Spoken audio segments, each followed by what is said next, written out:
Madam Ambassador, Your Excellency, thank you for accepting our interview invitation. Thank you for having me. Iași. First of all, congratulations for your recent title as Honorary Citizen of Iași. It is really an honor for me. My first question is related to your first diplomatic mandate during 1988-1991.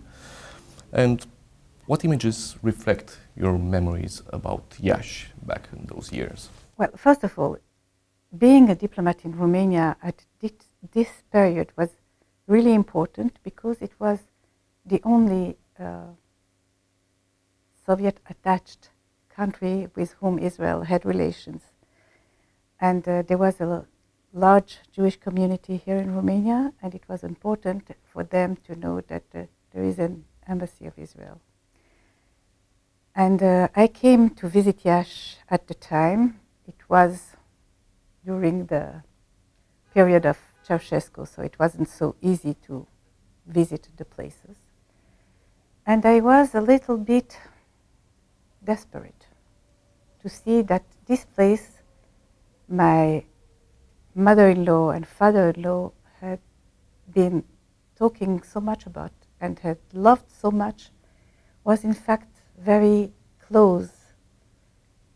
And I didn't have almost any chance to meet officials, not to speak of the people in the street. And we tried to find out the places of the memories, and there was none. Nothing was left. So for me, coming back now is like closing a circle and discovering the beauty of Iași, because it has changed. It is developing so beautifully. And I'm been here since I arrived 4 times.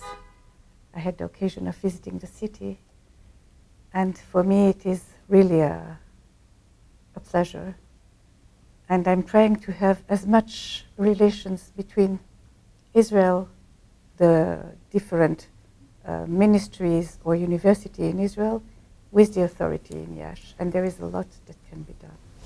Back then, what was the approach on subjects related to Holocaust and the pogroms which were carried in Romania? None. Absolutely none. Absolutely none. Nobody spoke about it. Nobody spoke of the fact that the Jews had to leave. They were not wanted here. No one spoke about the Holocaust at all in Romania. It seemed like there was no Holocaust at all. Nevertheless, it happened here. But people did know about that period and did know that Romania had part in that tragedy of the Jewish people. So sometimes when people ask me, why did the Jew leave Romania? I have a simple answer. There were almost 800,000 Jews before the war. There were 400,000 after the war. And the situation after the war was not good, and they left. Right now you are participating at the Forum of International Holocaust Remembrance Alliance. It is more than a decade than Romanian authorities have embraced the Elie Wiesel report. How do you appreciate the manner, the way and the perception of the Romanian society in relation to Romania and its link to Holocaust during these years? I must say that I'm very appreciative of what's happening here in Romania. I've served in different countries in Europe, and although they never denied that there was a Holocaust, it took them a long time to acknowledge their responsibility and their part. In Romania, it was a different process. As there was no Holocaust, nobody knew about it. After the communist time, Romania discovered that there was a Holocaust, and then there was that Elie Wiesel report, and Romania immediately faced its responsibility and accepted it and worked very hard to make the thing better, especially here in Iași, where there are memorials, where there are ceremonies, where the responsibility is taken by the authorities, by the municipality, by the people. So I'm very amazed in a positive way by the way Romania has confronted its past. And what about the efforts of the scholars, the researchers here in Iași in order to keep the memory of those atrocities in our city?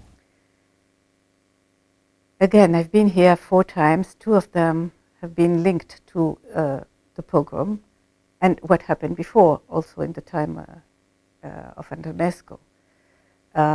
So things are studied, the archives are open. There are people that come here to interview and to see and to learn, and nothing is hidden. And Iași is very active, and the mayorate of Iași is very active in the study of what happened here. I think also the academic is giving a lot of thoughts how to transfer that memory to the younger generation. I spoke a few days ago with friends, and we were thinking that no many survivors are left. Less and less. It's the nature of human to die, and we don't want the memory to die with them. And I think that in Romania at large and in Iași specifically, the memory is kept. On the other hand, how do you qualify the forms of denial, which sometimes are masked, hidden under the umbrella of so-called scientific research? I think it's a lot of misunderstanding, and it's not scientific research, it's bias. From the moment that people have decided that it didn't happen, or it didn't happen that way, they will find a way to prove it, even if the proofs are here. And we sometimes say, please don't mix me with facts. That's the way they are doing it. There are all over the world people that deny, negationists. I think most of the people don't accept that way of thinking. And it's important that the young generation will learn, will know, and then they can by themselves decide how to act so that something like that never happens again. Nowadays in Europe, do you see anti-Semitism germs? Yes. There always was. It was less since the end of the Second World War. It's restarting today in another way. It's not called anti-Semitism, it's called anti-Zionism, as if the Jews are responsible for the politics of the Israeli government, and they have to assume the politic of the Israeli government, although they are citizens in their own country. So the anti-Semites have found a way to express their hate of the Jews in another way. With your permission, I wish to switch to the Middle East current affairs. My question is why the Israeli-Palestinian peace process is still at a stage of lack of dialogue? I think that everybody knows what is the solution. It's a 2-state solution. Everyone in his room, like I tell to my children, everyone to his room, you can live side by side, you don't have to interact. The problem is that we are interacting, and that with the years that pass, each side has more and more demands. And I think every side is right.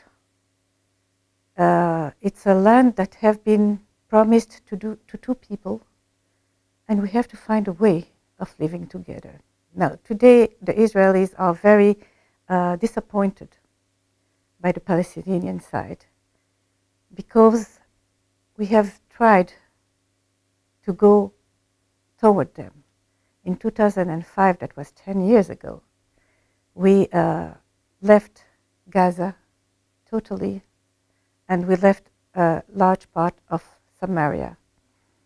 It was after we have given Sinai for peace, so we believed that this will be the same with the Palestinians. Unfortunately, it didn't turn that way. And we are disappointed to see that although we have given what we could on that stage, the Palestinians haven't given anything. On the contrary, they are demanding more. And I guess the Palestinians believe that they can get more with international pressure on Israel. And we believe that the direct talks are important. So we are kind of stuck. On another layer, how do you address this freezing stage in accordance to the current situation in Syria and the radical religious mobilization inside the Middle East? Is it more like, first of all, let's see what will be the post-Syrian conflict configuration, and afterwards we should open more the channels with the Palestinian Authority? I don't think it's linked. For years, the world has said that the core of the conflict in the Middle East is the Israel-Palestinian conflict. But no, it's not. The facts are on the table. What happened in Libya, what happened in Egypt, what's happening in Syria is not caused by the Israeli-Palestinian conflict. Some cynical in Israel say, imagine what would have happened if we had spoken with Syria, given back the Golan Heights, and now they would be under the control of whoever is controlling now Syria, which is not really clear. No, we think that what's happening there is a game of different forces by proxy. It's Iran, it's Hezbollah, it's Russia in some way, it's Saudi Arabia in another way, and everybody is mixing the cards in the region, creating a terrible situation for the people there and for Europe and the Middle East.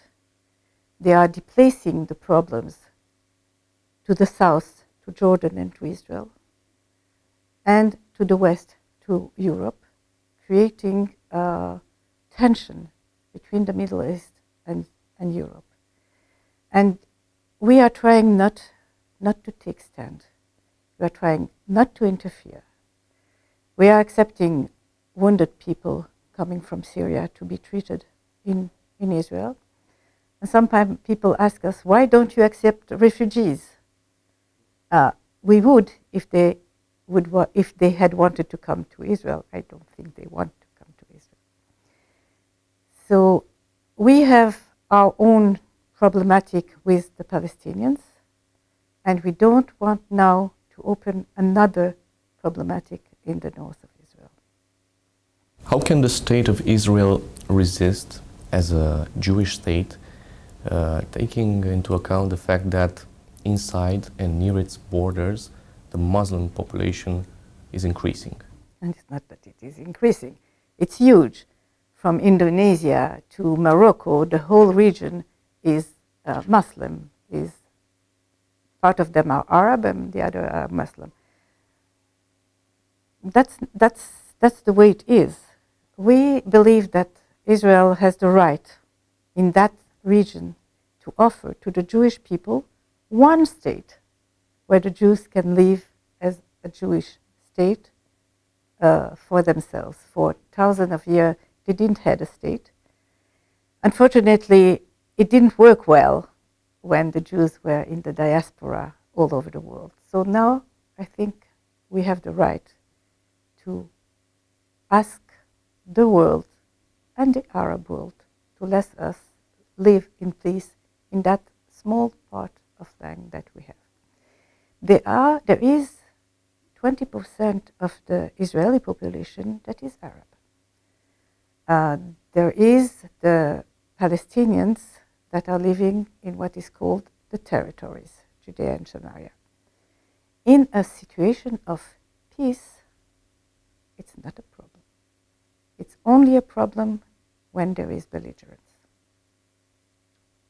What political international actor could have a real role as a mediator in this matter? If you promise not to tell anyone, I think Romania has a role, because they are in very good relations with Israel and with the Arab world. And I think that Romania has a role by itself, and it has a role in Europe. It can take a stand in the European Union.